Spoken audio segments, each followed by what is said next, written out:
जय श्री कृष्णा दोस्तों, स्वागत करती हूँ गीता ज्ञान 3.0 चैनल में। दोस्तों आज हाजिर हूँ महाभारत के एक रोचक प्रसंग को लेकर। दोस्तों ये रोचक प्रसंग क्या है उसी के बारे में जानते हैं। इससे पहले अगर आपने इस चैनल को सब्सक्राइब नहीं करा है तो प्लीज़ दोस्तों इस चैनल को सब्सक्राइब करें और वीडियो को अंत में लाइक करना ना भूलें। तो चलिए जानते हैं।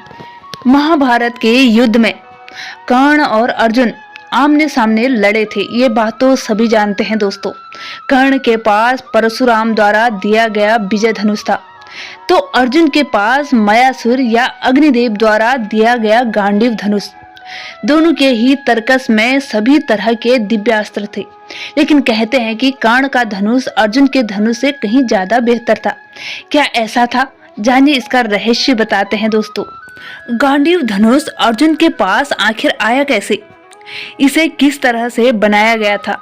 इस संबंध में 2-3 तरह की कथाएं प्रचलित हैं दोस्तों।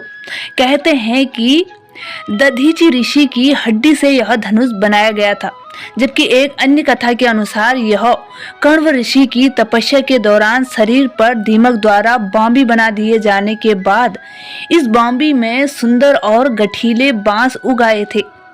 जब कण्व ऋषि की तपस्या पूर्ण हो गई तो ब्रह्मा जी की सलाह पर उस बांस के 3 धनुष बनाए गए, पिनाक, साडन और गांडीव। गांडीव धनुष वरुण देव के पास था, जिसे उन्होंने अग्निदेव को दे दिया था। अग्निदेव ने अर्जुन को दे दिया था। जबकि एक दूसरी कथा के अनुसार खांडव वन में इंद्रप्रस्थ बनाने के दौरान यह धनुष मयासुर ने अर्जुन को देते हुए इसका इतिहास बताया था दोस्तों।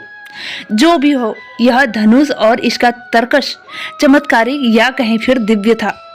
अर्जुन के धनुष की टंकार से पूरा युद्ध क्षेत्र गूंज उठता था दोस्तों। रथ पर सवार कृष्ण और अर्जुन को देखने के लिए देवता भी स्वर्ग से उतर गए थे। इस धनुष का तर्कस अक्षय था। इस तर्कस के बाण कभी समाप्त नहीं होते थे। कुछ बाण तो लक्ष्य को भेदकर वापस लौट आते थे। यह धनुष देव, दानव तथा गंधर्वों से अनंत वर्षों तक पूजित रहा था। वह किसी शस्त्र से नष्ट नहीं हो सकता था तथा अन्य लाख धनुषों का सामना कर सकता था। जो भी इसे धारण करता था उसमें शक्ति का संचार अपने आप हो जाता था। अर्जुन इस धनुष के बल पर पशुपात शस्त्र, नारायणास्त्र और ब्रह्मास्त्र छोड़ सकते थे। दोस्तों अब बात करते हैं कर्ण के विजय धनुष की। विजय धनुष धारण करने के कारण कर्ण को विजयधारी कहा जाता था। कर्ण का धनुष अर्जुन के धनुष से इसलिए श्रेष्ठ था क्योंकि जब वे तीर चलाते थे और उनका तीर अर्जुन के रथ पर लग जाता था तो रथ पीछे कुछ दूरी तक खिसक जाता था। इस वक्त श्री कृष्ण कर्ण की बहुत तारीफ करते थे। जब अर्जुन तीर चलाते थे तो कर्ण का रथ बहुत दूर तक पीछे खिसक जाता था। अर्जुन ने श्री कृष्ण से पूछा कि मेरे तीर से कर्ण का रथ बहुत दूर तक चला जाता है, जबकि उसके तीर से मेरा रथ कुछ कदम ही जाता है, फिर भी आप मेरी नहीं उस कर्ण की क्यों तारीफ करते हैं? इस सवाल के जवाब में श्री कृष्ण कहते हैं कि तुम्हारे रथ पर हनुमान जी स्वयं विराजमान हैं और मैं भी बैठा हूँ, फिर भी कर्ण के तीर में इतनी क्षमता है कि वह हमारे रथ को कुछ कदम पीछे धकेल देता है। सोचो, यदि हनुमान जी और मैं इस रथ में से उतर जाएं, तो क्या होगा? अर्जुन उनकी बात समझ जाता है।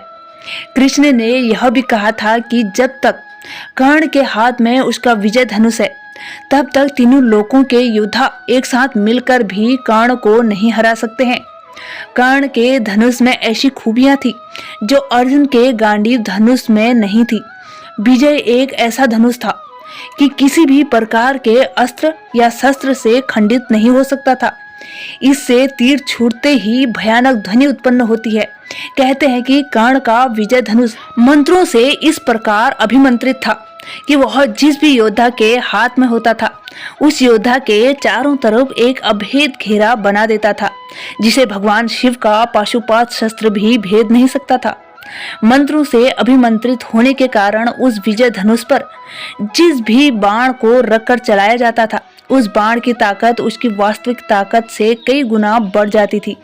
कहते हैं कि किसी धनुष के प्राण उसके प्रत्यंचा में होती है और विजय धनुष की प्रत्यंचा इतनी मजबूत थी कि उसे दुनिया की किसी भी अस्त्र और शस्त्र से नहीं काटा जा सकता था। कहते हैं कि इस धनुष का निर्माण विश्वकर्मा जी ने तारकासुर राक्षस के 3 पुत्रों की नगरी त्रिपुरा का विनाश करने के लिए किया था। इसी धनुष से भगवान शिव ने अपना पशुपात शस्त्र चलाकर 3 नगरियों को एक साथ ध्वस्त कर दिया था। इन तीनों असुरों की नगरी के विनाश के बाद भगवान शिव ने इस विजय धनुष को देवराज इंद्र को दे दिया था। देवराज इंद्र ने इस अद्भुत और शक्तिशाली धनुष से कई बार युद्ध में असुरों और राक्षसों का विनाश किया था। बाद में परशुराम ने हैयवंशी क्षत्रियों के विनाश के लिए भगवान शंकर की तपस्या कर उनसे यह धनुष मांगा तो भगवान शंकर ने इस धनुष को इंद्र से लेकर परशुराम को दिया था। फिर जब कर्ण ने झूठ बोलकर भगवान परशुराम के यहाँ धनुर्विद्या और ब्रह्मास्त्र चलाने की शिक्षा ली और जब परशुराम को इसका पता चला तो उन्होंने कहा कि जब वक्त पड़ेगा तब तू ये विद्या भूल जाएगा। फिर बाद में परशुराम को दया आ गई तो उन्होंने यह विजय धनुष देकर आशीर्वाद भी दिया था कि तुम्हारी अमिट प्रसिद्ध रहेगी। ऐसा परशुराम ने कर्ण को कहा था। कर्ण को महाभारत में तब तक नहीं मारा जा सकता था दोस्तों जब तक कि उसके हाथ में वह विजय धनुष था। कहते हैं कि महाभारत युद्ध के 17वें दिन जब कर्ण कौरवों की सेना का सेनापति था तब उसने अर्जुन से युद्ध करने के लिए पहली बार अपना विजय धनुष हाथ में उठाया था। कर्ण और अर्जुन का भयानक युद्ध हुआ लेकिन युद्ध का कोई परिणाम नहीं निकल रहा था बल्कि अर्जुन के सारे प्रयास विफल होते जा रहे थे। ऐसे में श्री कृष्ण ने एक कीचड़ भरे गड्ढे की ओर अपना रथ मोड़ दिया। कर्ण के सारथी शल्य ने भी अपना रथ उस रथ के पीछे पीछे चला दिया था दोस्तों। कर्ण के रथी को यह कीचड़ का गड्ढा दिखाई नहीं दिया और उसका रथ उस गड्ढे में फंस गया। तब कर्ण अपने धनुष को रथ में ही छोड़कर गड्ढे में फंसे रथ के पहिए को निकालने लगे। बस यही वक्त था दोस्तों जब श्री कृष्ण के कहने पर अर्जुन ने निहत्थे कर्ण पर तीर चला दिया। भगवान श्री कृष्ण इस बात को जानते थे कि यदि यह मौका चूके तो फिर अर्जुन को बचाना मुश्किल होगा। इसलिए उन्होंने यह कठिन फैसला तुरंत ही ले लिया जो कि युद्ध के नियमों के विरुद्ध था। वैसे भी सबसे पहले तो युद्ध के नियम कौरवों ने ही तोड़े थे निहत्थे अभिमन्यु को मारकर। दोस्तों इस वीडियो के माध्यम से आप जान पाए होंगे कि क्यों अर्जुन के गांडीव से कर्ण का विजय धनुष सर्वश्रेष्ठ था। दोस्तों उम्मीद करती हूँ कि ये वीडियो आपके लिए नॉलेजेबल रही होगी। अगर हाँ तो वीडियो को लाइक करें। अगर चैनल पे आप नए हैं तो दोस्तों इस चैनल को सब्सक्राइब करना ना भूलें। आपका ये सहयोग मैं कभी नहीं भूलूंगी दोस्तों। और बेल आइकन को भी प्रेस कर दें ताकि आने वाली मेरी हर नई वीडियो का नोटिफिकेशन सबसे पहले आप तक पहुंचे। तब तक के लिए जय श्री कृष्ण दोस्तों।